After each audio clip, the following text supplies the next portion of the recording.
Halo.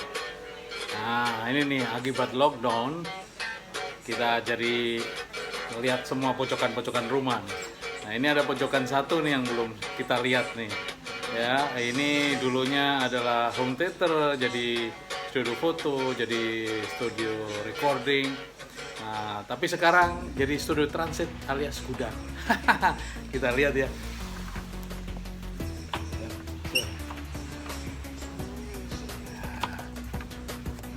Ketika kezaliman tiba, ada syahwat yang tak terbendung oleh kata-kata.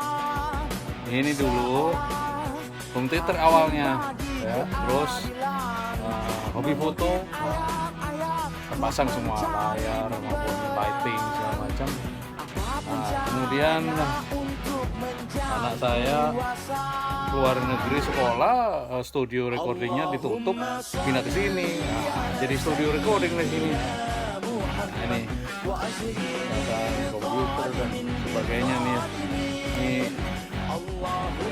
segala macam lah, segala sistem ini. Nah, ini sekarang pekerjaan rumah nih untuk bersih-bersih, rapi-rapi ya. Siapa tahu kita bisa manfaatin jadi studio podcast ya, sehingga kita bisa adain zoominar, kita workshop online ya, atau seminar online dari ruangan ini. Ya, saya fungsikan semua ini apa ya namanya, layar dan sebagainya, bisa atur sehingga kita bisa lebih kayak studio podcast. Lumayan, ini kedap suara, jadi mudah-mudahan hasilnya bisa bagus. Nah, kita tunggu ya, mudah-mudahan hasilnya bagus. Kita lihat hasilnya setelah dirapi-rapiin ya.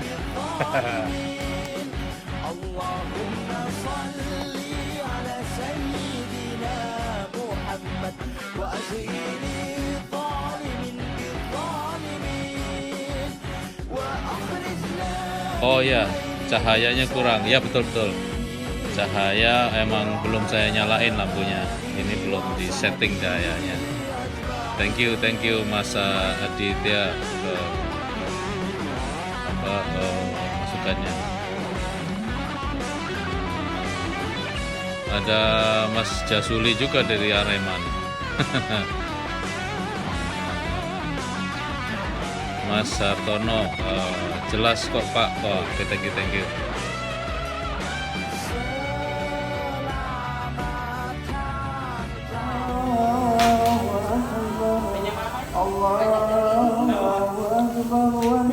Ayo, ikutan.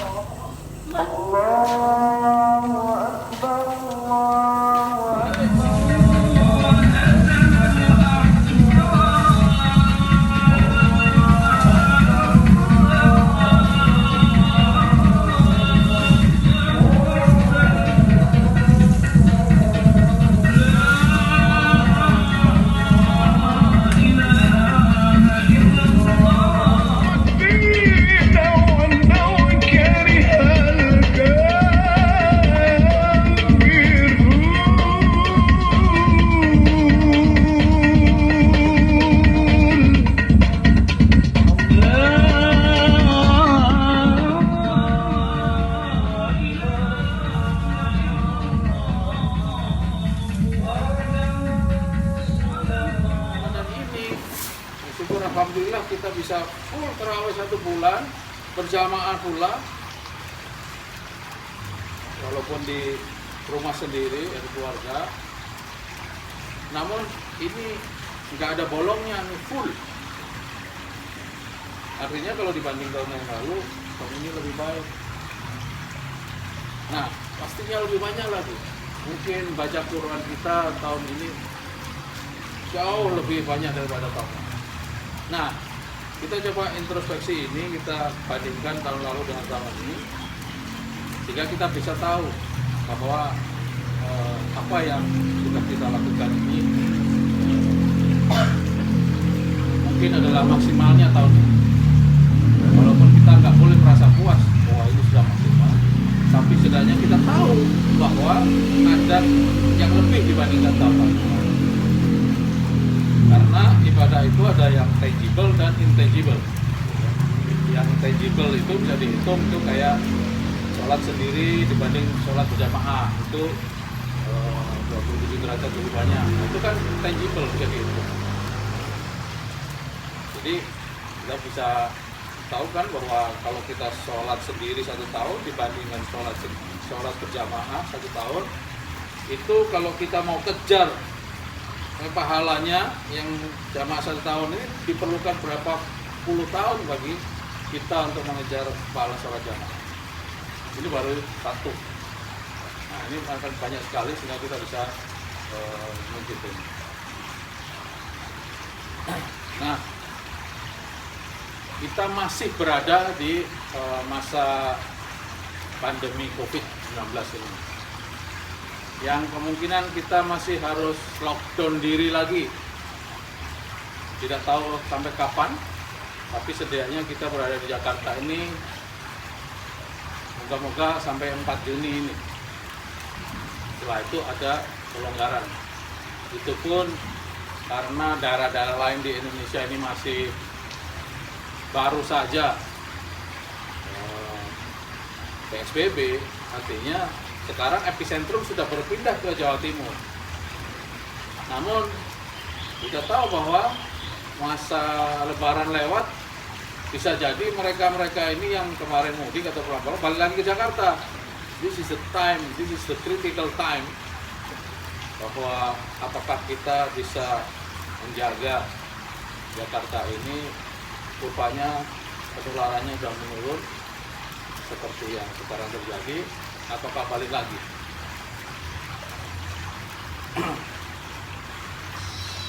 Saya bacakan suatu surat Al-Quran,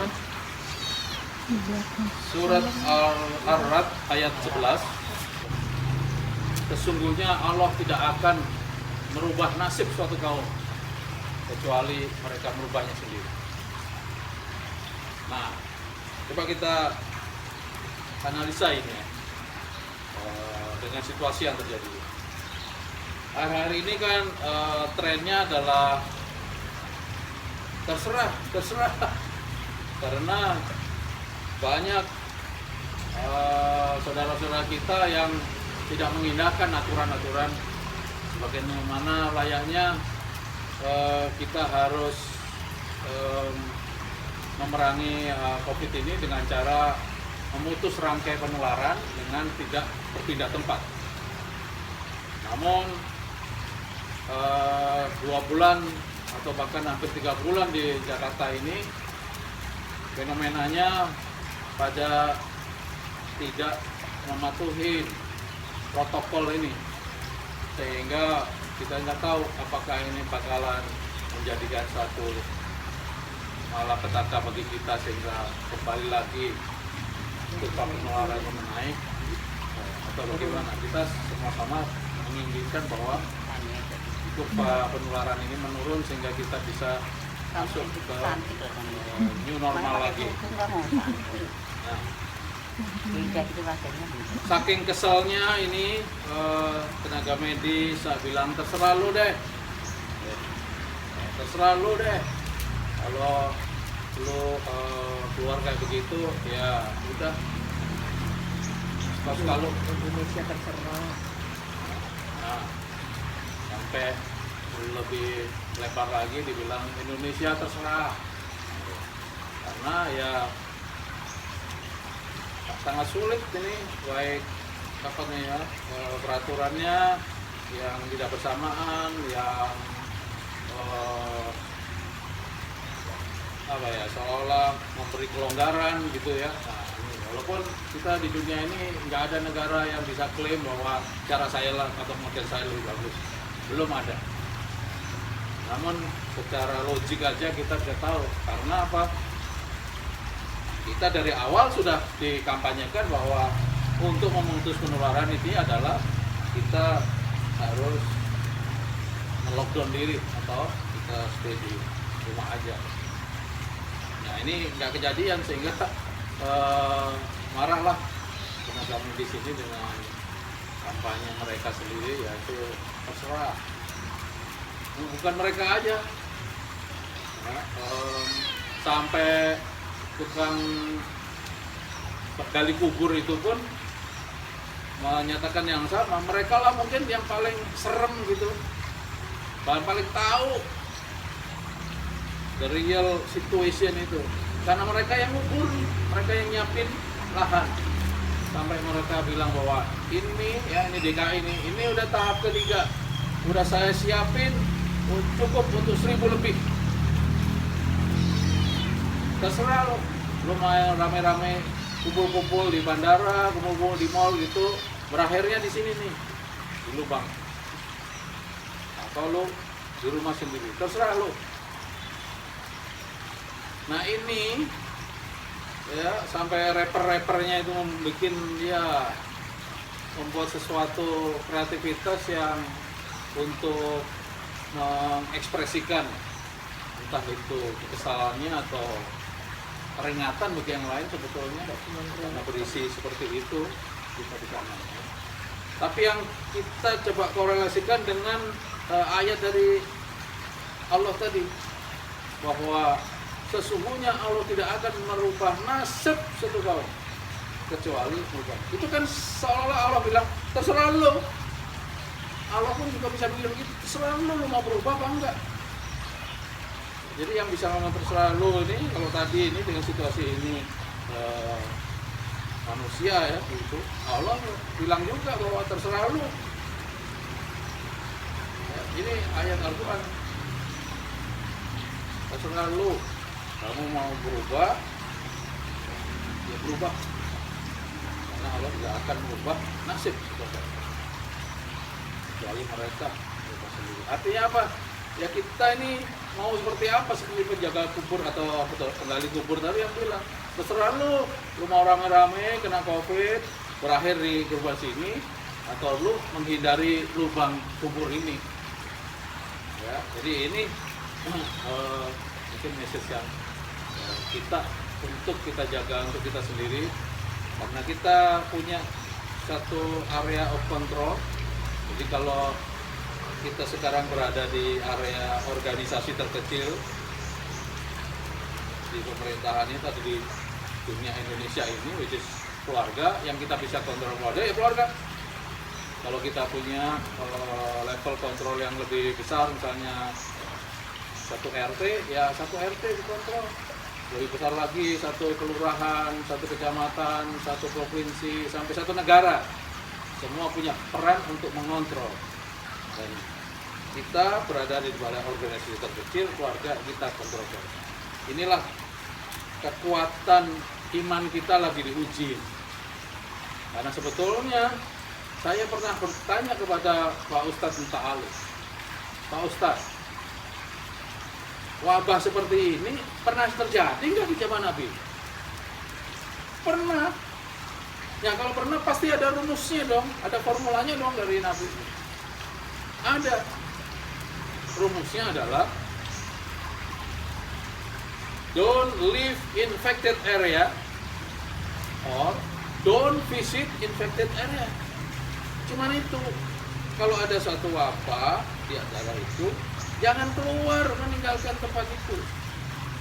Dan yang di luar jangan masuk. Nah ini kan dari Nabi kita yang menyampaikan ini. Jadi kita seolah bisa bilang yang mudik itu imannya belum kuat. Karena ini sebetulnya sudah diperingatkan oleh Nabi. Bukan siapa-siapa ini. Ini adalah tuntunan kita. Ya, tuntunan kita itu. Jadi kita juga mesti ingat sekarang belum selesai ini, dan semakin bahaya sekarang karena terus terang aja kita bisa tahu fakta-faktanya bahwa sebetulnya di dunia lain itu kita bisa melihat memang semakin banyak tes COVID, semakin kita bisa ketahui bahwa seberapa banyak orang yang infected atau terpapar. Nah, karena apa? Kalau tahu terpapar tidak bisa dilokalisasi kan, dilokalisir dengan karantina diri itu sehingga tidak menyebar. Nah, sekarang jumlah kita dibanding jumlah penduduk ini, jumlah tes dibanding jumlah penduduk itu jauh banget. Sehingga tidak menutup kemungkinan sebetulnya sekarang ini banyak orang yang sudah terpapar tapi masih di jalanan. Yang disebut sekarang ini namanya OTG itu. Ini kan makanya kita terus hati-hati banget apa yang kita bisa kontrol, kita balikin juga. Ini bagian dari kita beriman bahwa apa yang kita bisa lakukan untuk membantu diri kita sendiri, terus masuk membantu tetangga dan seluruh saudara-saudara kita di seluruh Indonesia itu dengan mengimani apa yang disampaikan oleh Nabi Muhammad SAW. Ya Allah, lindungilah semua anggota keluarga kami dari tipu daya dan fitnah dunia. Selamatkan setiap seorang dari kami dengan iman dan takwa. Jadikan kami calon surgamu. Sempurnakanlah akhlak kami dan lindungi kami dari godaan syaitan dan hawa nafsu. Ya Allah, limpahilah kami dengan sifat-sifat kebaikan dan terpuji. Jadikan kehidupan kami di dunia ini tenang dan penuh rahmat dan mawaddah. Ya Allah, janganlah Kau jadikan Ramadan ini sebagai Ramadan yang terakhir buat kami. Temukanlah kami dengan Ramadan yang akan datang. Ya Allah, berikanlah kami kemampuan untuk beribadah istiqomah, dan apabila kami sampai pada waktunya wafatkanlah kami dalam keadaan husnul khotimah. Ya Allah, terimalah amalan kami, terimalah taubat kami, ampunkanlah segala dosa kami, kurniakanlah kepada kami surgamu yang maha luas.